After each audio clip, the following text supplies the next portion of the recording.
You can use something like this one here that I showed you. You just screw in there, and you can divert the water. What the? I'm going to put that down and give them demonstrations.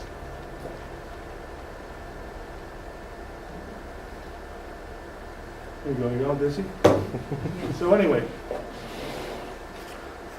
what you do is that you take, again, look at what you have. If you have a hose that's broken, I cut off part of a hose that our next door neighbor was throwing away in the garbage. And you can just take any hose length. You can have a male end on the hose or a female end on the hose, screw it on, put that on down to the splash block or lead it off to some area where the water is going to infiltrate into the ground and not cause any problem. The other thing you can do with the water is divert it to another handle. You can join them together. Now, you don't have to get real expensive or fancy. Some of these things you can get that are smooth-ended, and you can use a hose clamp and a hose, or you can look around. You might have something like I had this hanging behind our washing machine because I replaced it with a better one. And, this works too. You just screw it on one end, screw it on the other end. Works just fine. I'll look around and see what you have. So you have the downspout diverter, or overflow diverter right there. And again, you're going to want to channel the water. You don't want to channel it next to the foundation. Think about where you're channeling it. That's the last place you want to have it. But you want to channel away from the foundation somewhere where it's going to infiltrate into the ground. As I mentioned, you can divert it to multiple barrels like that. You can use this sort of a concept. I mean, the water will go in one, it'll flow over to the other when it starts getting full, and then they have another diverter right here going down to the ground. You can use this concept if you have a spigot at the bottom of each. If you don't have the spigot at the bottom of each, if you just have a spigot on one of these, and when you start taking the water out of that one, or that one, the water drains down, the water from the other one is not going to jump over into the barrel. So, the way to get, if you want to connect a couple and only use one spigot, then what you want to do is to have, I'm really going to have to start putting this thing down. So, you're going to want to have one near the bottom of each. Have one near the bottom of that, and connect it there. Have an overflow, but connect one from there over to the other one near the bottom. That way, when the water starts getting on down on one, they'll each end up around the same height in the barrel before they run out of water, or before the water keeps on running there. So, add your spigot. As I mentioned, you just use that same 1-inch spade bit. That's what they're showing doing right there. You can screw the spigot on, like I have right there. And I'll tell you, when I put this thing in, this brass, I have taken this thing out and put it in multiple times. It's just a simple brass spigot that you can buy for $3.50 for the cheapest one. You can get the ones with around, or you might have one hanging around. It cut its own threads the first time I screwed it in there, and it is. When you do get all of these on there, all your fittings, you're going to want to take something to make it more watertight. You might want to take some shoe goo or silicone caulk or something like that and squirt it around all the fittings. So that'll work just right for you. Hand that around. If you have one that you can get into the top like that, there are other fittings you can buy. Sometimes they're pricey. This is one right here. I'm going to hand it around. It's called a bulkhead fitting, and I got this. It's good at Farm Supply, but it's like $8, for a piece of plastic. But it's got I guess I'm cheap. It has some nice washers on it. They're really good. You can screw it tight. It's a larger hole than the 1 inch, but you screw it tight, and then you can take any spigot or male end or female end, and it screws right onto there. So if you have an open-ended one, you know, that's a nice little device to have.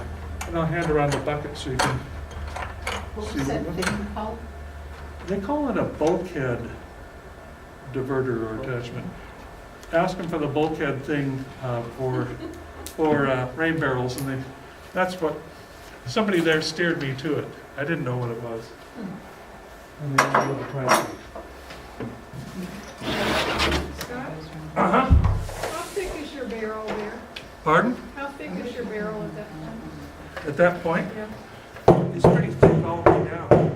I don't know the exact thickness, but it's pretty thick. Why would you do it on a bucket?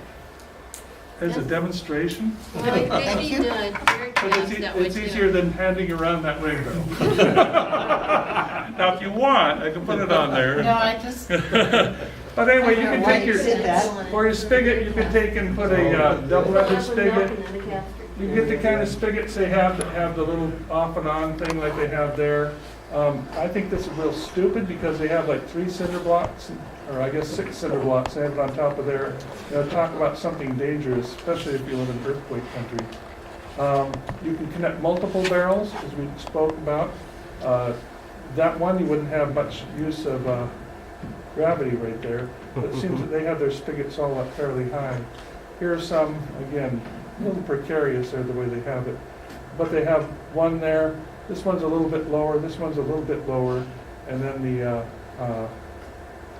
overflow right there. Here's another example there.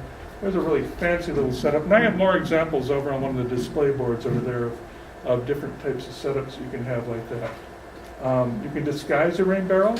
You can take, you know, if you don't want some ugly blue or white thing around, you can take and sand them down, put some primer paint on it, or just paint onto it and get creative. It still might look a little ugly depending on your painting abilities. So you can go and you can put lattice around it, you can put boards around it. Lattice again, they have this one built up. There's a platform and there's a rain barrels up there, so it gives it gravity. Anybody ever been down to Warm Beach to what they call the Porter's House, which is a greenhouse? They had it on tour a couple of years ago. It was all green and all that. And what they had is that they had a cistern. They had it down below in back of the house. It was underneath an overhang of the house. And they had like that bamboo kind of screening material that you can buy, sort of a curtainy type material. And in front of it, they built a bamboo tiki bar with bar stools and the whole bit. And so you could be sitting under there drinking your fancy tropical drink and not even think that you have a cistern just a few feet behind you. I thought that was the greatest way of disguising something like that of anything I've seen. Now here's something where they've taken some examples where they've taken one and put them horizontal. And that one there, they collect the water up there, they put a hole in the top. You have the overflow up here. The water from this will go on down into this, down into that. There's your spigot right there. You've got plenty of gravity, and it doesn't take up much room. The environmental educator for Oak Harbor, she lives over in Anacortes, and a few months ago, she had me come on over and look at her situation because she wanted to put in a lot of rain barrels and just didn't have the room, and we decided that something like this would be the best way of doing that because it really doesn't take up that much room. And it kind of looks nicer. So, let's go and build a rain barrel. Could you turn on the lights, Kathleen? And what I'm going to do now are answer questions. You can come up and take a look. You can ask me about anything here. Anybody have any questions right now? Yes. The only place that I can figure out my husband could put a rain barrel is under our deck. So those would be too tall, so maybe You could do it horizontal would horizontally. work. Yeah. Oh, he's not out of it yet. But just think that the height of the rain barrel will have to Yeah. be higher than the area that you're going to True. be watering. There you go. That works just fine. And then it would be covered by the deck. Nobody would see it. There you go.